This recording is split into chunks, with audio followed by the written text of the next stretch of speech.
Hey folks, Troubletcat here, recording for the Zombie Arcade. You're watching Meet the Weapon, and today we're taking our second look at the MG36 #2, and you'll notice, if you looked at the length of the video, that this is a pretty long video. It's like 23 minutes or so. This was a really long game I played on Operation Metro that I guess it lasted for about half an hour. I cut it down a fair bit. I'd gotten a few requests on previous videos for some longer Battlefield 3 videos, so, you know, I figured, here you go, and I have a fair bit to talk about on this one, so, you know, it's going to be, it's gonna be good, because this is a good, nice, long game. So let's do that. But, of course, first up, as this is a Meet the Weapon video, the first order of business is naturally to talk about what attachment loadout I'm using here on the MG36. So, as you saw a moment ago, as you can see now, in fact, is, I've got a red dot sight on here, a flash suppressor, and the foregrip. The reasoning behind this was the flash suppressor and the foregrip are gonna bring down the recoil quite heavily, and as I talked about in the last video, pretty much, I mean, this gun, I'm not a huge fan of it. It has a lot of sort of things that make it seem not that potent, but sort of the biggest thing for me that I was sort of saying was, for how hard it was to control the recoil, it seemed like there was very little reward to using the weapon. So basically, I've just, I've got a setup here to minimize recoil. I would have loved to shove extended mags on here, but you can't actually get, you used to be able to get extended mags on this pre-patch, but that wasn't intended apparently, because you can no longer do that. You can't get extended mags for this anymore, so you're just stuck with that 51-round magazine, which isn't, I mean, too bad. You got to sort of fast reload, but it's not that dope either. So, I mean, this loadout for this gun isn't that bad at close range, but the foregrip's going to hurt your long-range accuracy a little bit, which wasn't that great to begin with. It's not very good outside of close range, but it's going to do okay there. That said, for kind of a run-and-gun support playstyle, you're still a lot better off with, I don't know, the M27, the RPK, the QBB, one of those weapons. It's going to be a lot more effective in close quarters than this, but this isn't too bad, and it does have, I don't know, it's okay at medium distance if you shove on the single shot or the two-shot burst mode there. It's not too terrible, all things considered, but I still feel like post-patch, this is one of the less potent light machine guns, and it doesn't really... There is no role that I can sort of say, like, this gun does really well in. This is going to be the last video I do for the MG36, and therefore the last video for the support kit, so we're going to be moving on quite soon to the recon kit, which I'm kind of looking forward to, because I'm going to get to talk about my recon playstyle. And I mean, I'll tell you guys now, you're not going to see me doing, like, the super long-range camp loadout more than... I'll do it, like, once on the M98B. Probably I'll rock out the 12-time scout bipod, because... I mean, that's not how I like to play recon, and I don't think it's that helpful to your team. And I'll talk about that a bit more in those videos. But I feel like that's an attachment loadout that DICE have put in the attachments for that style of play. That it's obviously one method of playing recon that they've thought of, and they want to enable people to do. So I can't really say, without doing it at least once, I can't really say that I've, you know, covered the topic. But you're not going to see a whole lot of that. You're going to see a bit more aggressive recon, a few different styles of recon play that I engage in, and so I'm kind of looking forward to doing that, because I think recon is one of the most, one of the classes that's played poorly the most frequently, to not put it terribly lightly. Anyway, with sort of that stuff said, oh yeah, I also wanted to mention what's coming up in the next couple of days. You're gonna get tomorrow. You're gonna get the next Metro 2033 part. A lot of people have been really liking that Let's Play. So if you haven't checked out my Metro 2033 Let's Play, if you're more of a Battlefield person, head over and check out those videos. A lot of people are saying it's sort of my best LP yet, and I think it's pretty damn good. So go and check those out if you have the time. The next one of those will be up tomorrow, and the day after that is going to be the next ZA Guide to Battlefield 3 video, which is going to be talking about rush strategy, Rush 101. So I just want to let you guys know what's going to be coming up in the next couple of days, because the next Meet the Weapon's a few days out. We're changing things up. Well, not really, I guess.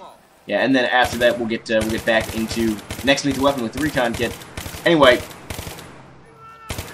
that out of the way. Other things I had to talk about during this video. As the title of the video implies, there were some things that I didn't talk about the patch in my patch impressions video. Like just a few things I didn't mention that I'll get out of the way first, and then get into sort of the elephant in the room, the big topic for this video, aside from, of course, the MG36. The couple of things I didn't mention, though, is I neglected to mention the new squad interface is a lot better. You can now create new squads. You can set a squad to private with only one person in it. You can have more than 10 squads, or whatever the hell it was. You can have more than the previous maximum number of squads on a given team. So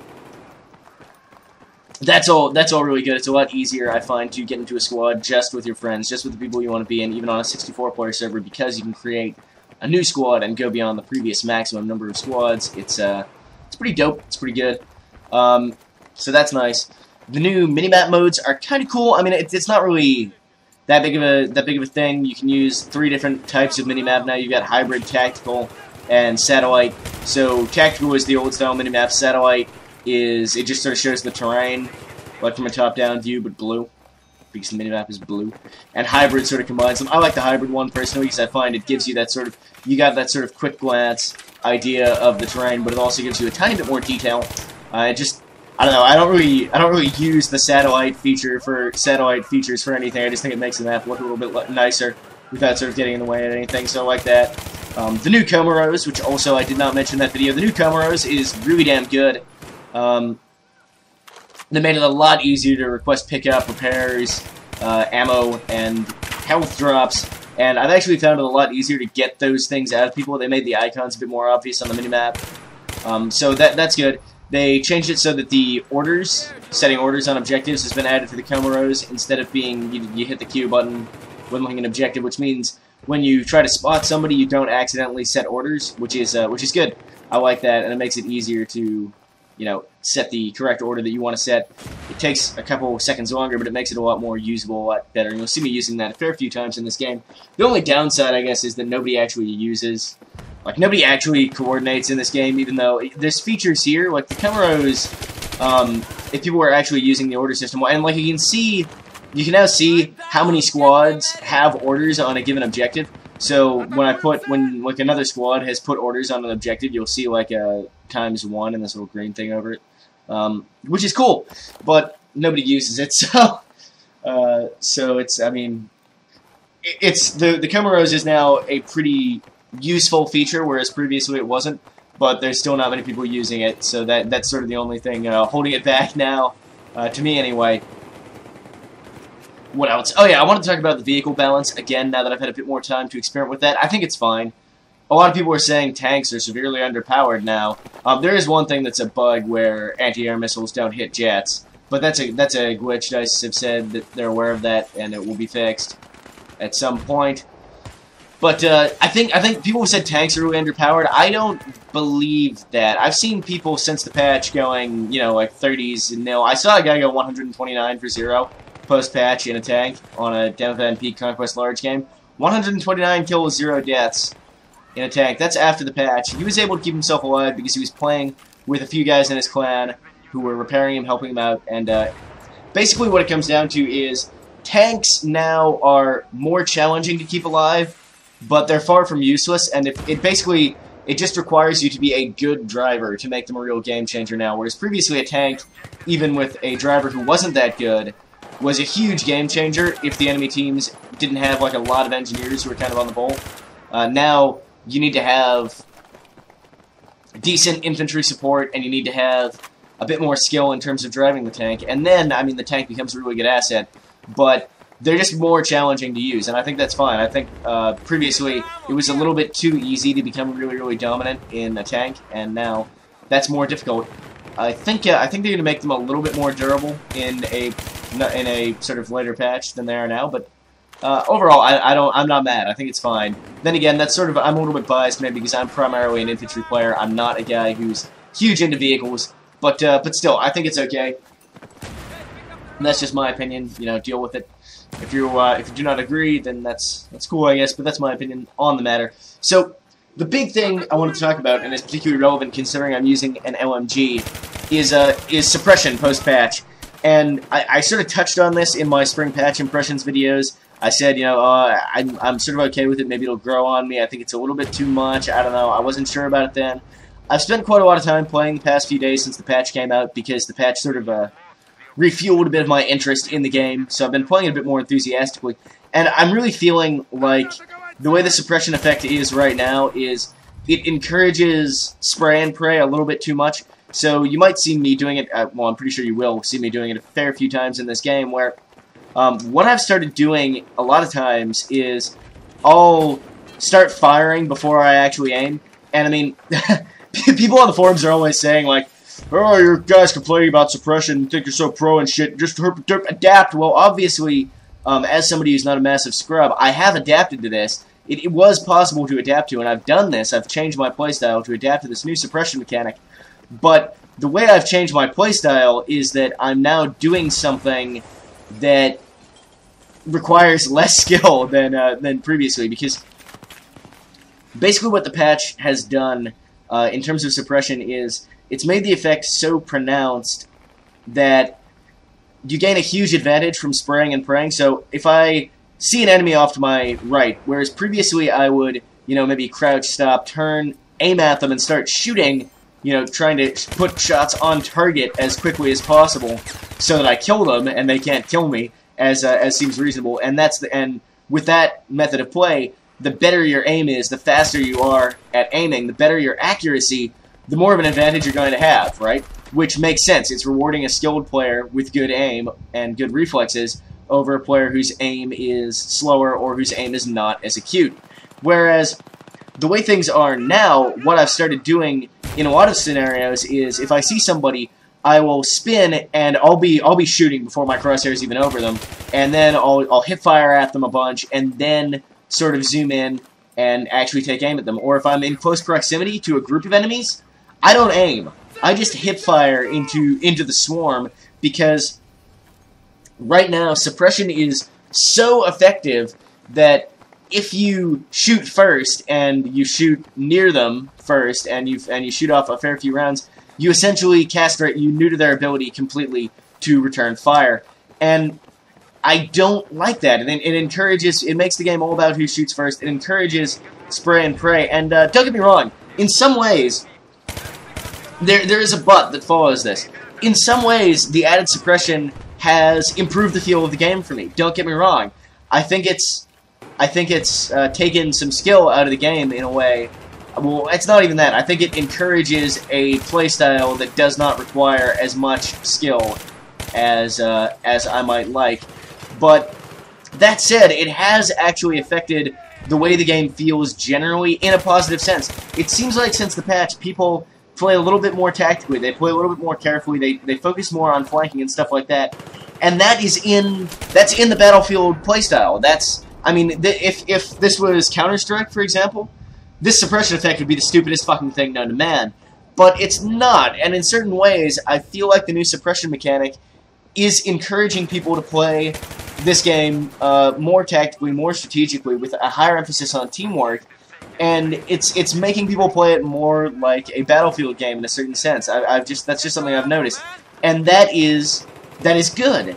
So, but as I said, I remain uncomfortable with how much it encourages a spray and pray kind of playstyle. So, you know, what do you do in that situation where there's this thing about it that I like and I think it enhances the feel of the game, and there's this other thing where I feel like it kind of hurts the game, especially from a competitive perspective, by encouraging a playstyle that is not high on skill. And I mean, it's kind of rough territory, because Battlefield is not about, has never been about the focus has never been on who has the best aim, who has the best reflexes. It's always been more about teamwork and strategy.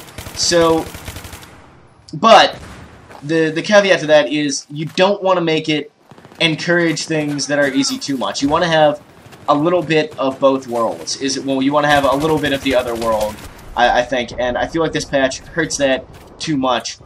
I was doing a little bit too well here, so we've got a nice death streak of like 5 deaths coming up, starting with that one. Just thought I'd let you guys know. It's pretty dope. So what do you do? Well, what I think should be done is essentially leave it how it is, but man, I hate the new spawn protection sometimes, because that guy just had all the time in the world while I was shooting at him to take careful aim at my head and kill me. Anyway,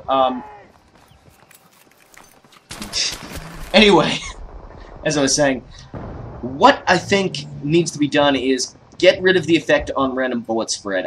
The level right now to which it affects your recoil is maybe reduce the effect on recoil a tiny bit. Might be a little bit too high.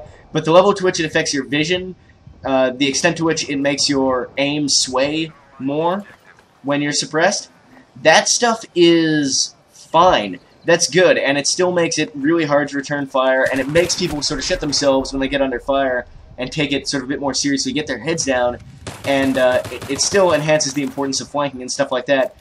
But the thing that really frustrates me, that really neuters your ability to fight back effectively, and I think shouldn't, is the fact that it increases your random bullet spread so much. When you're suppressed, you've got bullets like flying out of your gun at a 45-degree angle. You'll have like this crazy sway, this crazy recoil, and this massive blur. But you're a good enough player to aim on target, and you aim directly at the dude's chest, and your bullet just flies off at some crazy angle, and that's really frustrating. And that's the thing that I think needs to go. And I mean, I think with that, with the level of visual effect they have now, with the level of recoil and sway that they've got in there, I think it'll maintain that positive effect of encouraging teamwork and flanking and encouraging a sort of more tactical style of gameplay, but it'll remove this feeling that getting the first shot off is the only thing that matters, essentially, because it'll still be possible to retaliate effectively if you're a good enough player to compensate for the suppression effects. That's my real problem with the random bullet spread, is the random bullet spread increase, is there's nothing a good player can do to compensate for that bullet spread. No matter how good you are, you're still gonna frickin' miss if your bullet spread is that high. I mean, this game has random bullet spread anyway, which I believe is necessary, because you either need to... Basically, in a game like this, you either need to have some random bullet spread, or you need to make recoil so high that it gives everybody, like, motion sickness. I mean, if you imagine playing something like Counter-Strike, if you guys have played that, and know just sort of after a few shots what the bullet spread is like, which is necessary in that game for the skill ceiling to be nice and high, and this game needs it too. Still, like, if you imagine something like the FAMAS, the bullet spread and the combined bullet spread and recoil on that, if you imagine that every bullet went exactly where your crosshair was pointing, more or less, and the recoil was to such an extent that your crosshair was actually jumping around to every point those bullets are landing, your screen would just be fucking a shaking blur. You wouldn't be able to compensate for it at all. You wouldn't be. It would make the game unplayable. So you do need some random bullet spread. I'm not saying they should like remove random bullet spread from the weapons or anything to make this game more skill based. I think it's necessary to have that. But when it gets to a certain level, and in this game it far surpasses that level when you're suppressed, in fact, it becomes ridiculous to the point where your guns are just completely inaccurate. There's nothing you can do to compensate for it, and it makes things about luck instead of being about controlling the random bullet spread as well as controlling your recoil. And I think just suppression makes that random bullet spread far, far too high, to the point where no matter how good you are, you can't compensate for it, and you can't retaliate. So the most important thing becomes spraying off a few rounds first, and it just encourages this spray and play playstyle far, far too much. I see what they were going for. I understand what they were hoping to add to the game, what they were hoping to change about the way people were playing the game with that suppression effect, and I think that's good. I encourage that. I think that their heart is in the right place, and I think it was largely effective, but they just went a little bit too far in one particular respect that encourages people to play in a way that's not skill-based, that is too easy, too nubla. And so that's my thoughts on suppression. I know it was kind of long-winded, talking about the suppression and about the other changes in the patch that I neglected to mention, but, you know, long video, which some people requested, and as I said, it was a long game, it was a good game, and I thought I had enough to talk about, which turned out to be approximately correct, because we're getting near the end of the video here, and I actually still have one more thing I wanted to touch on. Holy crap, good thing I got this long game, right? I wanted to talk about the enemy's playstyle in this game, which you saw a bit more earlier on, but it's a bit less prevalent now. I mean, we did end up... This game was better than most games I play on Operation Metro Conquest. If you look at the ticket difference, we did end up absolutely crushing them into the ground and making sure none of them could possibly have an open casket funeral. But I had a lot more fun with this than most Operation Metro Conquest games. It felt a little bit less one-sided, and it was because the enemy team had these good stealth players who were sort of slipping past our defenses, going up, capping A and B out from behind us. When we had, you saw at the beginning of the game, we had them spawn trapped early on, but they had guys get behind, get B and A, and I had to sort of go back and try and extricate them, and that's when I went on that death streak trying to get A back from these players who were actually pretty good. They were good at maneuvering around, keeping themselves hidden, and getting control of those objectives. So what I wanted to talk about on here is kind of the idea that people get really angry about base rape, spawn camping, spawn trapping, not exactly spawn camping, but spawn trapping in this game, where you sort of have a situation where people feel like they can't escape from the spawn trap because they spawn in their base and they just get shot really quickly before they can actually go very far. It's never that bad. This is one of the worst maps for spawn trapping, and my team was quite competent, and the enemy still found ways to slip around, to break through. And what I kind of want to say about spawn trapping is I don't feel any server should outlaw sort of base rape, spawn trapping, that kind of thing, because what it comes down to is there is a way out of it, and unless you're getting shot the very instant you spawn in, which can't happen anymore with the 2-second spawn protection, you can look around and you can't die instantly. You can look around for 2 seconds, figure out what you need to do, and if somebody's shooting at you, you can start. They'll already be shooting at you, but you won't be taking damage, and you can sort of surprise them because they won't kill you. And you sort of look at them, take aim, and kill them first pretty easily. So, I mean, there's no reason. Basically, what I'm saying is there's no reason you are any more vulnerable to being killed in your spawn than you are at B flag. You should still be, especially if you know you're in that situation, completely aware of the enemies, completely, trying to stick to cover, playing as if you are actively in combat. Especially if you know you're in that situation. You're no weaker when you're in your spawn. You still have 100 health. Your gun still does the same damage. You can still fight. And in a lot of situations, even on linear maps like this one, where a spawn trap is very easy, you can still find a way to slip around and disrupt the enemy if you're a good player. Basically, if you're spawn trapped and you can't escape, I know it's a frustrating circumstance, but you got outplayed. You're getting outplayed. It's that simple, and you just have to sort of face that the other team is vastly better than you. Don't blame them for playing in a way that's effective, especially when it's possible to escape from and it's completely fair. Just say, well, they're better than me, and if you can't handle that, go to a different server. It's basically that simple to me. I mean, like, this map's not very balanced, but nonetheless, it still stays the same. Don't be a scrub, don't complain. Do your best in any given situation, and don't say that, the game's unfair, things are unfair, unless somebody's actually cheating or using an exploit. Anyway, my stat screen is going to be in here. I went, 33-11 or something. It was a pretty solid game. Long-ass game, but I found enough to talk about, thankfully. Thanks for watching, guys. Remember to let me know what you thought of the video. Do check out my Metro Let's Play if you haven't already, and my live stream and all that cool stuff. Anyway, that's it for this videos, and until next time, Troubletcat out.